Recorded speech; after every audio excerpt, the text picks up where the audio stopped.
Hi there. Today I'm going to try to connect some of the dots relating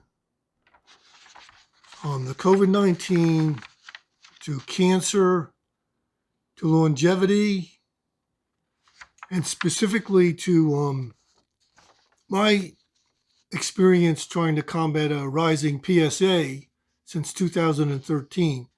So this first graph is, I think you'll quickly see there was a dramatic drop in the PSA over about a 2 or 3 month interval. The interval lines are every 6 months.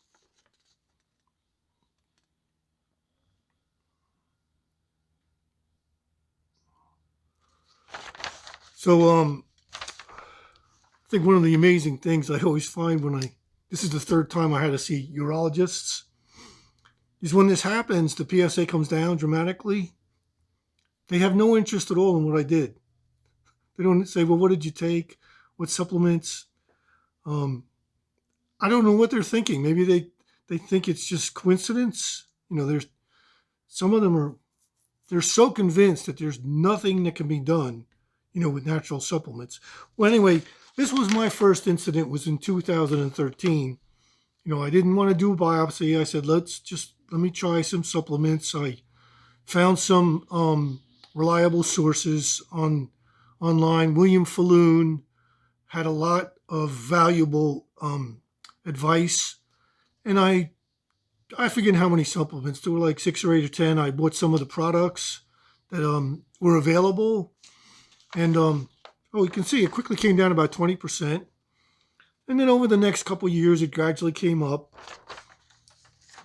Then I had to see a urologist again, and he was the one that he got so infuriated. At one point, he went, "I'm not going to get mad." And he got so mad, he got up and stormed out of the room. Because I wouldn't do the biopsy. I said, let me try some supplements first. And he assured me there was no supplement that had ever been shown to help with this. And if there was any studies, then the studies were not any good. At that point, there'd been about, oh my gosh, I don't know, probably 100 studies showing like 20 or 30 different supplements will help lower PSA. Many of these supplements without any or extremely minor side effects. So anyway, here's what that was the second time, and then the third time. This is 7 years later. I'm realizing that the things that were working before aren't working now, and my suspicion is there's some underlying aging processes that are pushing the whole thing. So that's where my videos are so valuable, because I'm up against the wall. I think it's when we're up against the wall. I've said this before. This actually wasn't I read this in books, This brings out the best in us. So I've been up against the wall, and so I'm kind of becoming obsessive compulsive about finding a way to,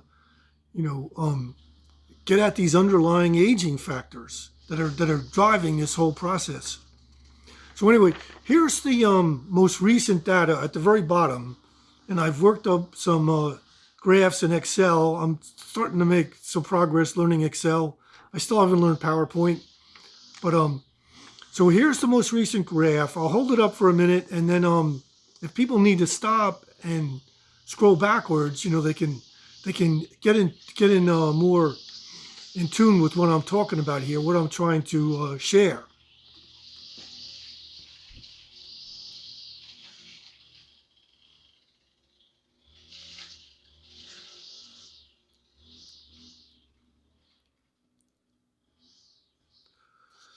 So what I had missed until I got this stuff charted in an organized way, instead of one page here, one page there, that I had gone through something, the highest SII and the highest NLR outlined in yellow.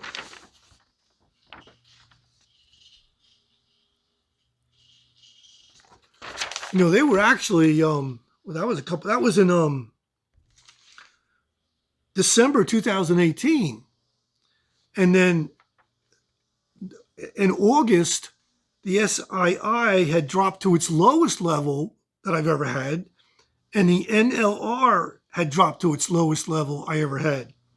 And the bottom left graph here is charting the SII and NLR within the same graph. I had to change the decimal point so I could get the graph to take. I know there's a way to do that, but I couldn't remember the way, and it's complicated. But anyway, the left bottom graph shows SII and NLR and how they track pretty closely together. And the LMR tracks just the opposite, and that will be showed in the bottom right graph.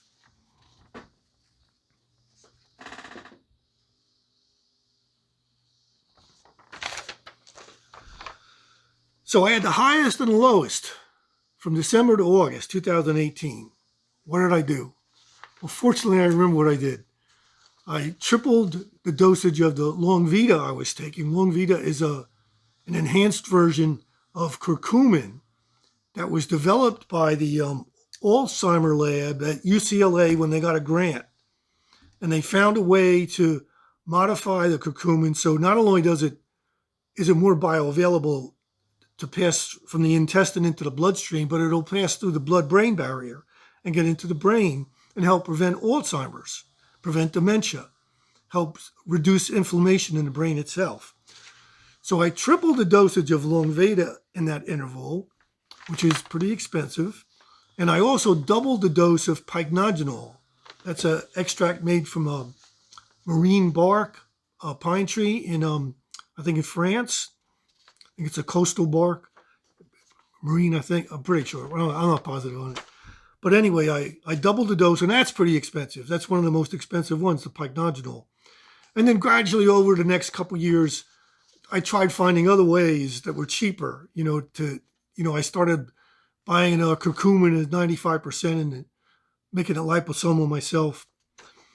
So here's where it gets really interesting. My most recent markers, which was, I think it was September 9th, they all got worse. Not a whole lot worse, but the four main ones that I'm tracking, the SII, that's the platelets times the neutrophils divided by the lymphocytes, that's systemic inflammation index. And the LMR, the lymphocyte monocyte ratio, the NLR, the neutrophil lymphocyte ratio, and the galectin-3. All four of those got worse on the last test. Not a whole lot. And somewhere at the beginning of May, I had gradually over a couple of weeks, I had reduced the dosage of the modified citropectin in half. So I think that's where, and the hinokiol combined, I had reduced that in half because of some they're very minor side effects, but I just figured I wasn't detoxifying these substances well enough to justify taking them at that dose. I just got this little tired feeling shortly after drinking them, that feeling where you just want to lay down. I never did lay down. It wasn't that bad. But anyway, I figured I was, why? So I cut the dosage in half. And so this is going to be interesting because the day that I got the results back on this, I increased the dose of the modified citropectin hinokiol by 25%. And I also started taking 2 grams of the Longvita every day. Luckily, I had a powder form of that in the freezer.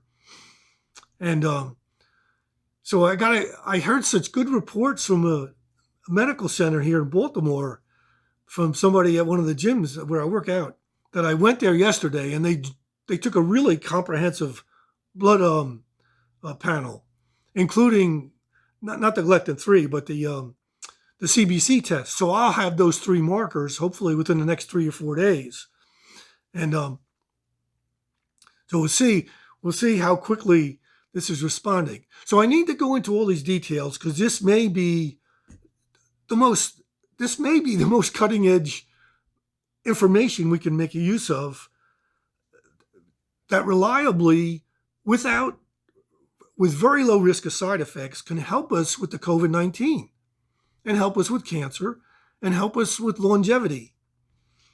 So I think I've covered the latest developments on that.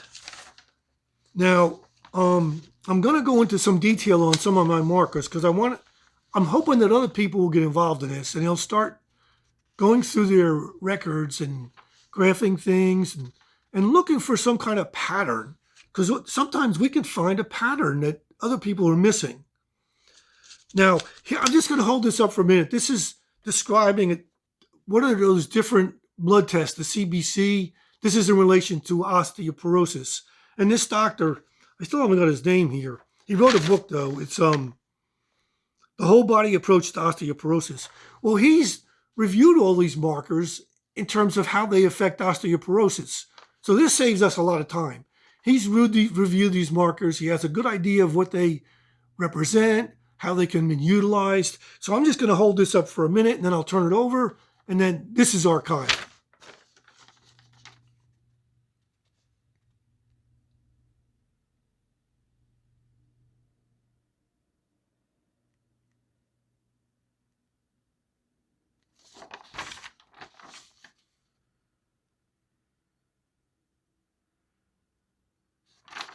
Okay, so that's archived on record.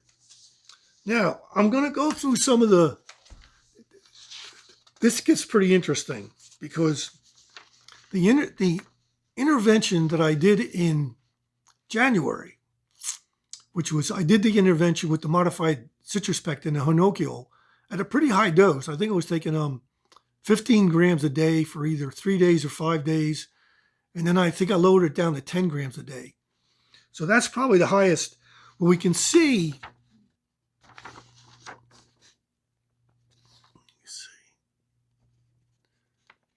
see those blips there? And that blip there? Well, that blip will happen on almost every chart I'm going to hold up here. And the ones I just held up was the white blood cell and the red blood cell. Now this one will be MCH, MCHC, and RDW.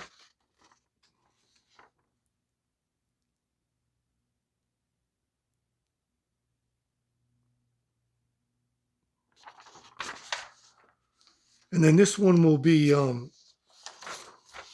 hemoglobin, hematocrit, MCW, MCV.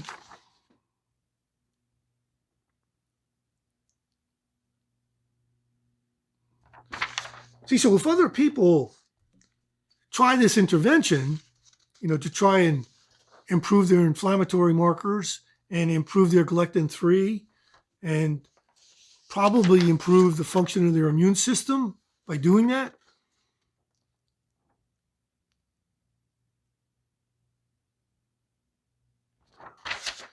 then we can start pooling resources, make this a team effort. Now this one is this is the absolute basophils and the percent neutrophils and lymphocytes.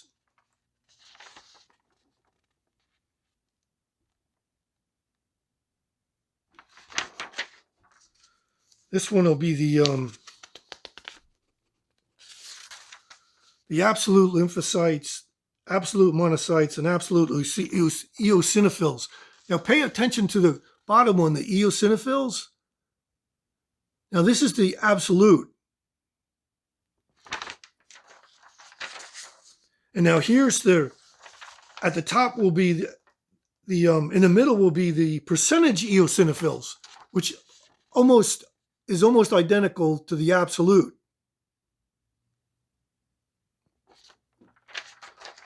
And there have been publications on the eosinophils in relationship to the COVID-19 as a marker. So, we can look for patterns. I think I'm seeing a pretty clear pattern there. When I lowered the dose, those markers got worse. That was in January because the results were so much better than December. I lowered the dose, and then I gradually increased the dosage once I started getting the galectin-3 measurements. Okay, so now if there's questions about different things here, by all means, make some comments, because this is, like I said, this is cutting edge. This is trying to decipher patterns from the information we have. And this is, a lot of this is new, it's novel. And so this is where I'm just connecting some of the dots. I'm not providing, any answers, to hypotheses. We're in the hypothesis stage here. As far as strict scientific approach. Now, as far as risk assessment, like risk assessments, it's kind of like, why didn't any of the big players invest in all those AAA securities in 2007, 2008, whereas Lehman Brothers did? Well, the Lehman Brothers chief financial officer, who had jurisdiction over that realm, had a lot of confidence in that AAA system that Moody's, Fitch, and Standard & Poor's, for a couple $1 million, they would give a ranking to these securities that they wanted to sell, billions of dollars worth of. And I think Deutsche Bank had a lot of confidence in the AAA, or triple B, that whole system. But none of the real big players, Goldman Sachs, none of them, they didn't. That's a really interesting question there, like risk assessment. Why didn't they believe that this system was so valuable, that they utilized it for their, where they were going to stash their cash, stash their cash. Hey, well, my suspicion is that, little conversations were going out on a golf course, hey, Joe, you notice that we had to cut back 30% on, using your, there's an awful lot of triple Bs in the last package, Okay, Bob, I hear you. I understand what you're saying, So the next time they did, because each of these contracts was like $2 or $3 million, So gradually their AAA amounts, started to go up, and they started to get more business. This is all legalized corruption. It could all be stopped with some kind of regulation, some kind of. I mean, they had all kinds of Senate hearings. When Bernie Madoff ripped off $65 billion, and the SEC had gone and investigated him and gave him a clean bill of health. And while they were there, every one of them, all these people from the SEC, they asked him if he had any job openings. So, anyway. Oh, I went off track there. Well, it makes it a little bit more personable, I think, when we go off track. Now, I talked about Gregory M. Fahy before, with the first publication demonstrating age reversal by their the way they were influencing the fat buildup in the thymus gland. And this was in people taking MRIs, and they could see that the fat buildup diminished. So that would make the thymus gland function better, and it did. And a lot of the markers that I'm most concerned about, like the LMR, a marker of prostate cancer risk in the future, they improved significantly. I wish I could get my LMR up over 5.0, because that would lower my cancer risk in the future substantially. So here's something that it was an editorial that Greg Fahy published in, let me see, when was this? June 28th. I'll hold up the title there.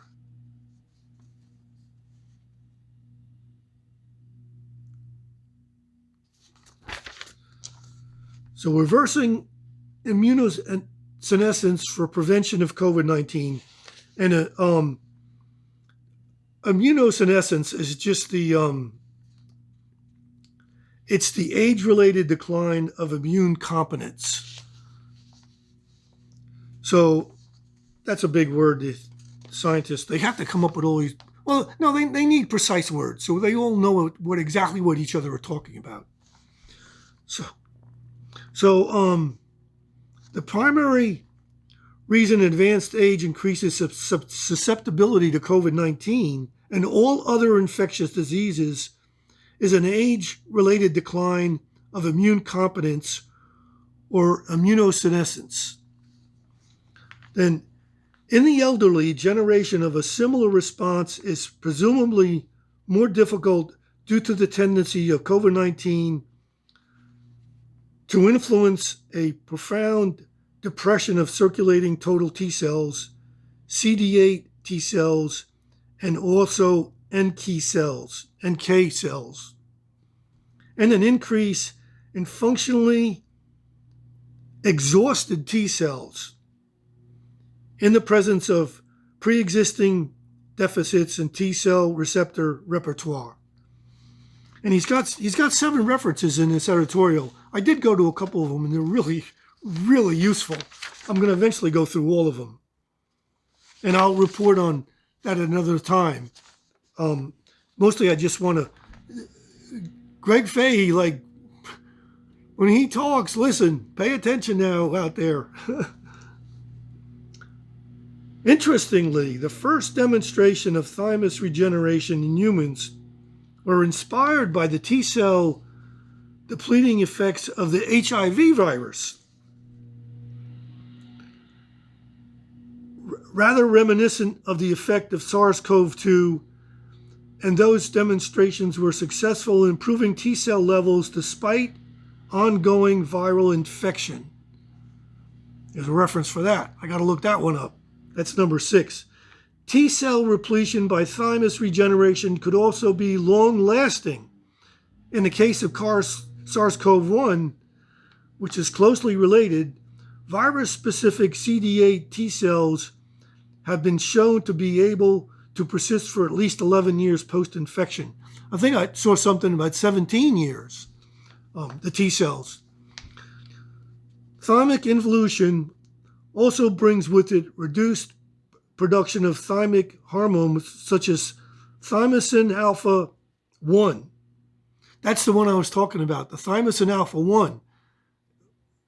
Using that when it goes below 400 in the intensive care unit showed a statistically significant improvement in mortality. There were actually several studies on that, because but anyway, I'll get back to that in another video. The potential for thymus regeneration to help protect older individuals from COVID-19 and immune system aging more generally will soon be further investigated through our expanded TRIIM-X clinical trial. It doesn't start till October. This will be like a follow-up trial of their first one. I haven't looked up any details. Immunosenescence, more than anything else, is what makes us susceptible to COVID-19, influenza, pneumonia, countless other infectious diseases, and very likely also many of the risks of cancer and even cardiovascular disease through increased inflammation. Unless we address immunosenescence in a powerful way, it will continue to plague us long after we've contained this particular pandemic. So that's Dr. Fahy. Now, I've shown this publication 3 times. This will be the 4th time. This is John Caniglia.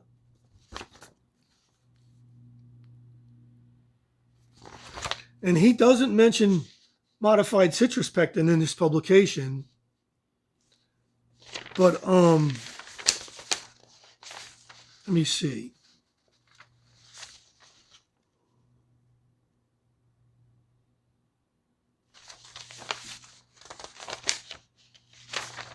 Okay, so he had a follow-up. This is in September 2020.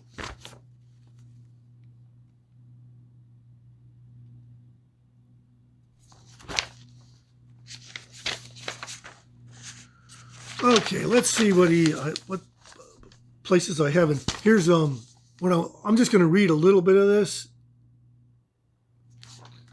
The place where I highlighted the orange. In addition, galectin-3 inhibition shows promise in reducing transforming growth factor beta, TGF-beta, mediated pulmonary fibrosis, likely to be a major consequence in survivors of severe COVID-19. So it's the fibrosis. I'm always looking for that word, fibrosis, because that's where the heart damage, it starts as the severe heart damage, that's fibrosis, and then it develops in a scar. Because in response to a severe injury, the body is collecting collagen, and then the collagen, if I understand it, it gets kind of cross-linked. That's like the kind of the fibrosis, and then it doesn't function properly for pumping the heart because it doesn't have the flexibility. And then, of course, if it develops the scar tissue. So what I'm hoping is that by these interventions, building up our immune system, using certain supplements like carimferol, quercetin, we may not eliminate the virus entirely, but we can get rid of it before it does severe damage to our brain or our heart. And Nature had a really interesting thing on the brain. I think it was on the 15th. Very well balanced. Nature's very good at that. They try to really balance it out about now with my particular, I always find, like they're saying, well, we were seeing this in influenza, we were seeing this in other viruses. It's like, from my point of view, it doesn't matter. So what? If we got a better than 50% chance of fibrosis in our heart muscle, like it doesn't matter where it's coming from. Let's get on the ball here. Let's get rolling, and let's get going after this. Let's learn everything we can. Especially if it's low risk of side effects. So anyway, back to in recent months, however, a substantial amount of new evidence has emerged that further links galectin-3 to severe COVID-19 infection.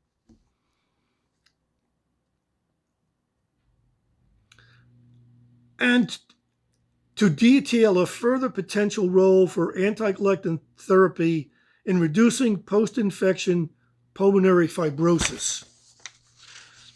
So I'm not sure if I highlighted other things in this paper by John Caniglia. No, I didn't. Okay. So now here's another publication about galectin inhibitors as candidates by a separate group.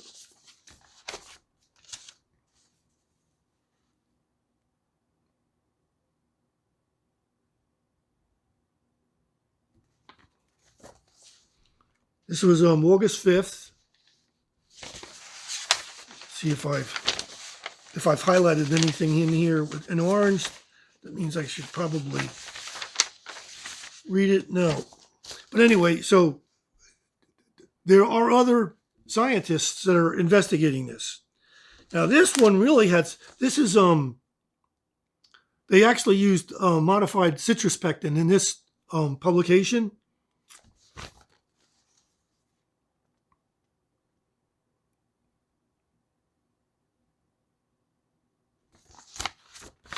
And also, they talk about fibrosis, the combined use of antagonists of galectin-3 and aldosterone resulted in more pronounced effects on cardiac hypertrophy, inflammation, and fibrosis when compared with either modified citrospectin or canrencate alone.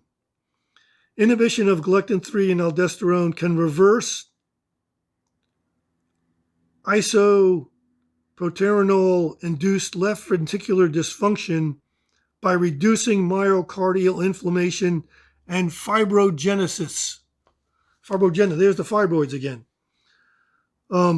Galectin-3 likely participates in mechanisms of aldosterone-mediated myocardial damage in a heart failure marine model. So this is the second time. I think it was McDougall that had suggested that galectin-3 is an actual participant. So it's actually like it's directly pushing, the process. It's not just a marker. That's the second time I've come in with that has pretty strong inflammation. If we can bring down the galectin-3, we can directly, help a lot of these things like heart failure risk. Okay, now that pretty much covers a lot of my other research since I last had a video has been about on Chinese research with using Chinese medicine, traditional Chinese medicine. And so I'm just going to go over a few of the things that I thought really stood out. I'm not going to go through the whole, I got a pretty thick pile here. I didn't print out everything, but if you only have 1 minute,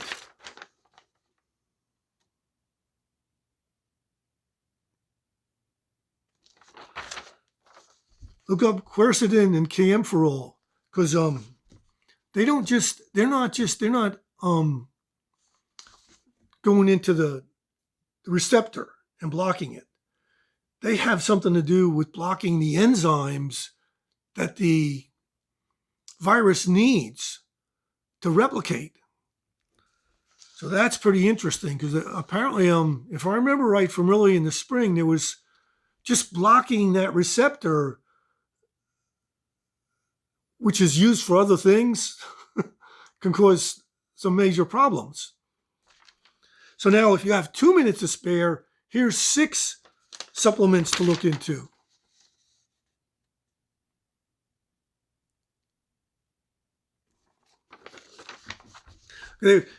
After going through about 15 years, I kept coming back to the one that I had that was published in February by, I can't pronounce Chinese name, but Deng-Hai Zhang.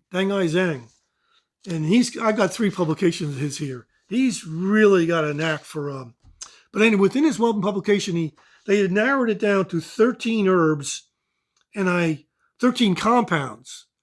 And I have next to the compounds where we can find these things.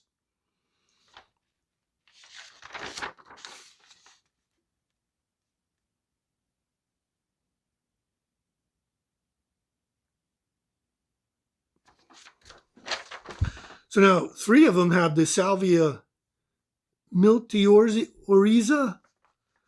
The camphorol is common in certain foods. People can look up food charts.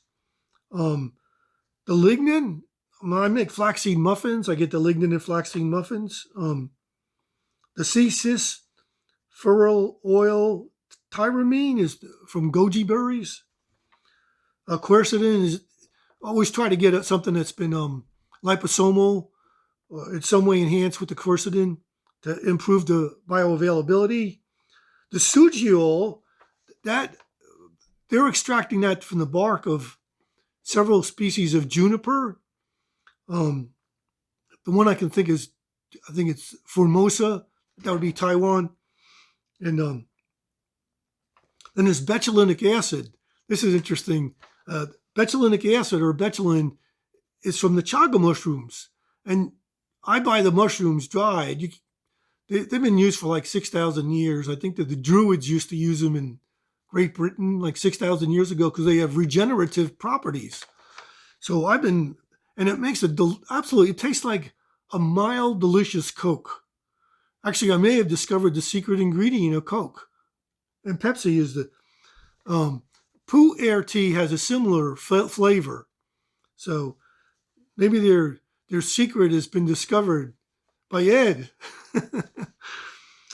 Okay, there's gooseberries, there's gamma-linolenic acid that's widely available. So now the one that was at the bottom that specifically stood out for prevention, I did find that at Amazon. The one at the very bottom, because that stood out for prevention, and this scientist I'm talking about, they broke it down to whether a lot of their research was and then they would narrow it down by bioavailability, absorption, you know then they would narrow it down by different other criteria. Then they would narrow it down by did it meet the 5 criteria of traditional Chinese medicine. And I think at one point they eliminated 90% of their candidates because it didn't meet those criteria, which would increase the chance of side effects. So traditional Chinese medicine is pretty fascinating, that sometimes they have plants in their formulas that they don't actually contribute to the prevention of the disease or disease symptoms, but they will neutralize certain alkaloids that are in the other plants that are doing the good, that certain alkaloids that have toxic. So it's pretty interesting. But this is the one that really got me started looking closely at Chinese medicine. This is in February.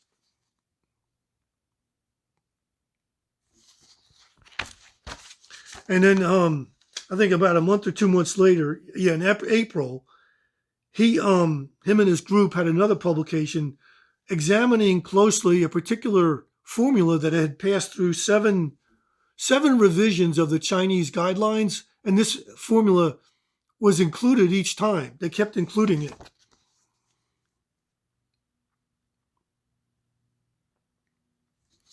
Now, I did find that formula at Amazon.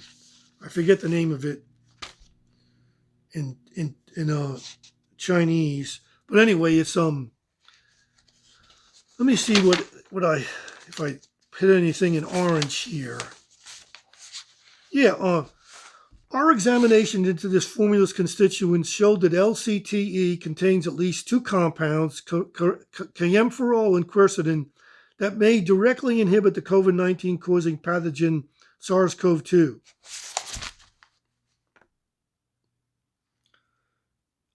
For example, in LCTE, there are 2 herbal ingredients, gan cow and wang quin, and 6 compounds, quercetin, leotolin, stigmatesterol, camphorol, beta-sitosterol, and wagonin, useful in treating fever.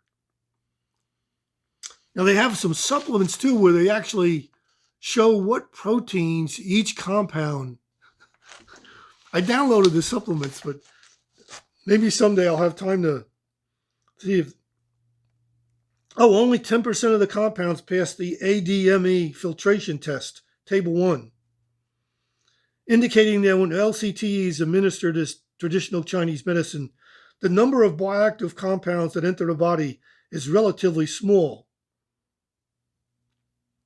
This reduces the chance of side effects. One of our recent studies screened out 13 natural compounds with the potential to directly inhibit SARS-CoV-2. I already mentioned I showed the 13 and the 2.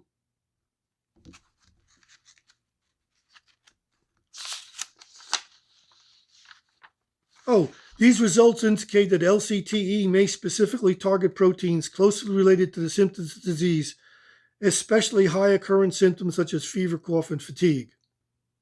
Now, I know in Chinese medicine, I did read that they consider the lung a particularly fragile organ, and that's why they put so much emphasis on the lung, and that makes a lot of sense.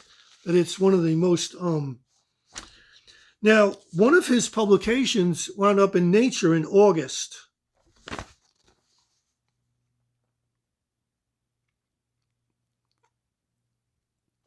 Now, I'm not sure if it's word for word. I think it is. But let me see if I got anything highlighted here. Here's the name of the... this is the lung cleansing and toxicity excluding soup formula. I can't pronounce it, but it's right by the orange. Nope. Wrong page. This one.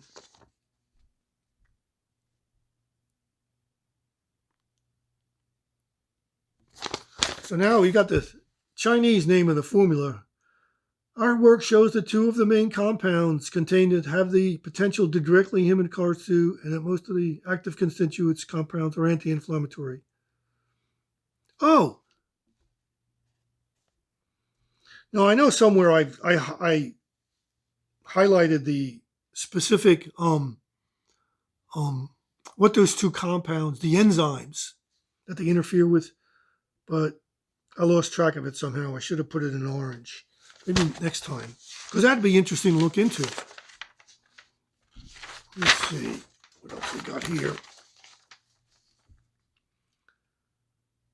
Oh, the exact proteins related to each symptom and the results for the DiscgetNet search query, viral respiratory infections, are available in Supplementary Data 5. The field of network pharmacology suggests that the effects of a drug containing multiple components can be predicted by a network constructed of the linkages between the multiple components and their targets. So this gives you a rough idea of the kind of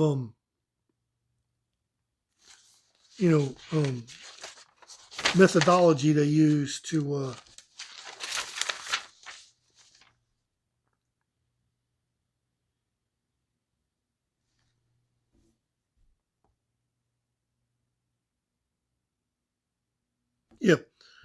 the exclusion of such a large proportion of constituents from absorption into the body might contribute to the relative safety of traditional herbal treatments.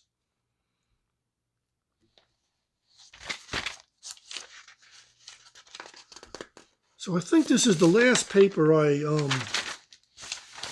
printed out of his.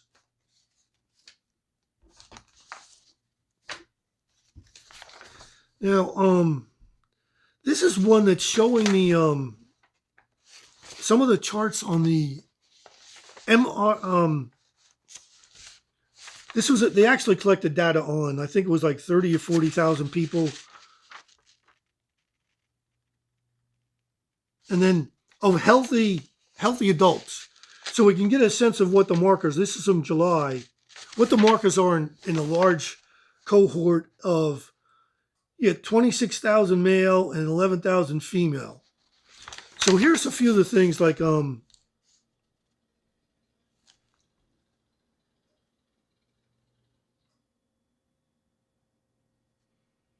one's SII, one's RDW, and the other one's NLR. Another one's PLR, platelet lymphocyte ratio. So those are the 5 ones I have in orange.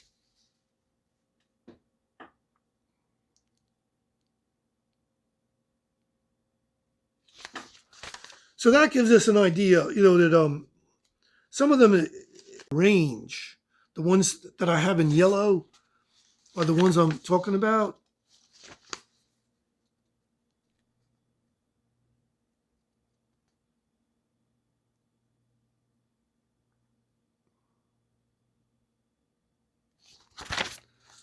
I know this would be much better if I had this at PowerPoint, because I could probably zoom in.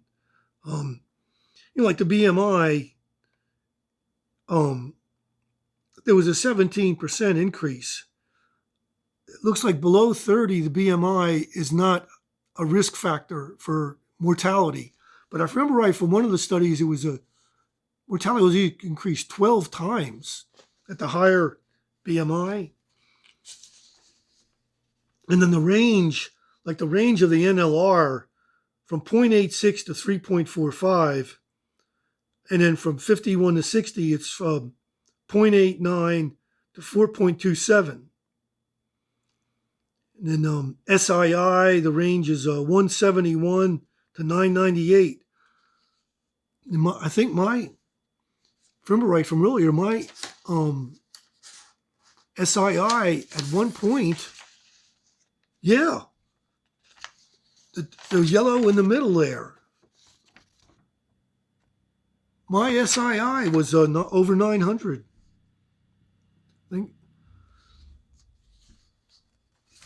So I covered that. Let me see. This one covers the NLR increase with their range. with age. And the SII actually went down a little bit with age. Went down 3%, and the NLR went up 13%.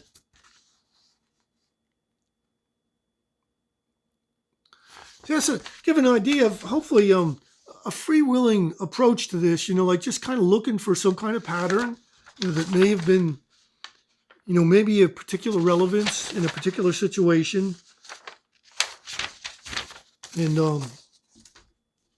approaching things. I mean, I did download one publication. The database strategy may overstate the potential effects of traditional Chinese medicine.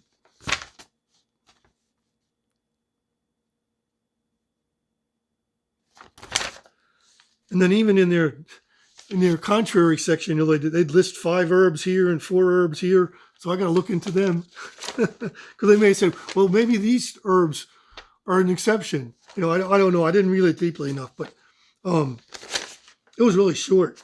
But they have a chart. Makes it easy to sift through and make sure you're not getting caught up in some kind of bias or prejudice. This is inflammatory markers in COVID-19 patients, a systematic review and meta-analysis.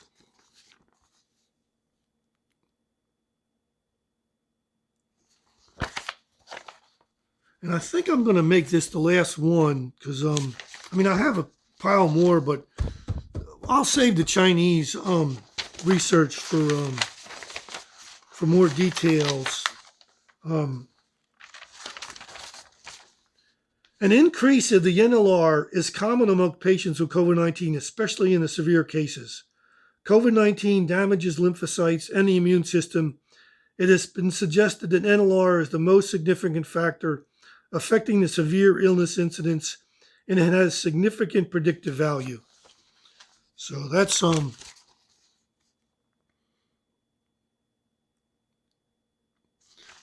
the paper I just cited. Forest plots. Here's forest plot of CRP.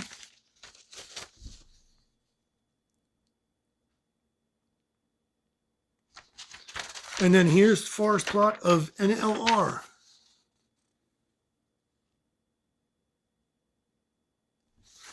Okay, so Dr. Fauci made some comments the other day about that we don't need to take supplements, in order to try to optimize our immune system function. He mentioned 3 methods, which was improve our sleep quality, reduce stress, and eat healthy.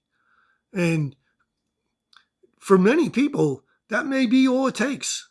We need to go into what does eat healthy means, and how to reduce stress. A lot of people meditate, which takes a little while to learn. It's kind of like, learning how to speak a language, but it goes much quicker than that.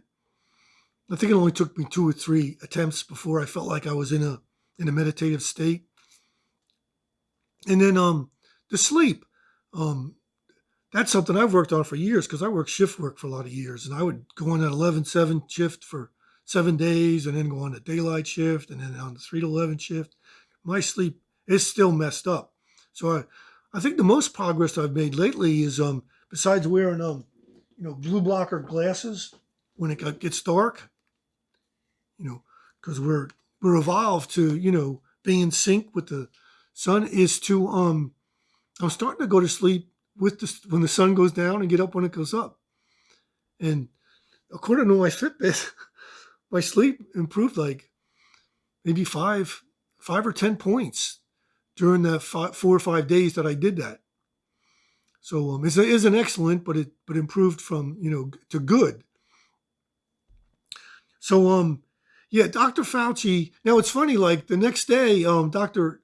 Seheult, Seheult, he talked about what Dr. Fauci had said, and I had brought up that online, like about an hour before I listened to Dr. Seheult's. I always listen to him and Ivor Cummins, and there's a whole bunch of them. Dr. Paul Mason, I try not to miss anything. But still if there's supplements that have not only very little risk of side effects, but they help with a lot of other things, besides, just helping your immune system. Things like curcumin, they're multifaceted. Or in this case, we're trying to suppress galectin-3. We're trying to get galectin-3 to get lower. We've got modified citrus pectin. I don't remember any side effects larger than in the control in the studies that have been done. There could have been, but I don't remember. It's extracted from the peel of the inside, that white part of a citrus. But it has to be modified because the molecules are too big to get into your bloodstream. But yeah, so, that's my sense, is that, we can make use of specific things to help with our heart health, to resist fibrosis, by being so much healthier that it won't be as damaged as much, which like the hawthorn and the CoQ10. And there's lots of things we can do for the brain to keep it healthy. We can use all the guidelines from Dr. Bredesen, who's the leading expert on reversing Alzheimer's and preventing it. Or there was a book, The Neurogenesis Diet and Lifestyle, got lots of terrific ideas for brain health. I do things, I take lion's mane mushroom, a lot of evidence on lion's mane. Vince Giuliano talked about lion's mane at his anti-aging firewalls. Even there's things in maple syrup. So I get a maple syrup extract, to eliminate the sugar, that are really beneficial. Iran's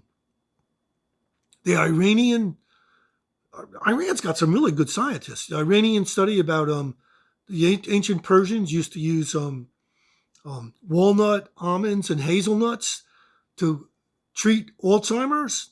And I think the hazelnuts had the strongest evidence.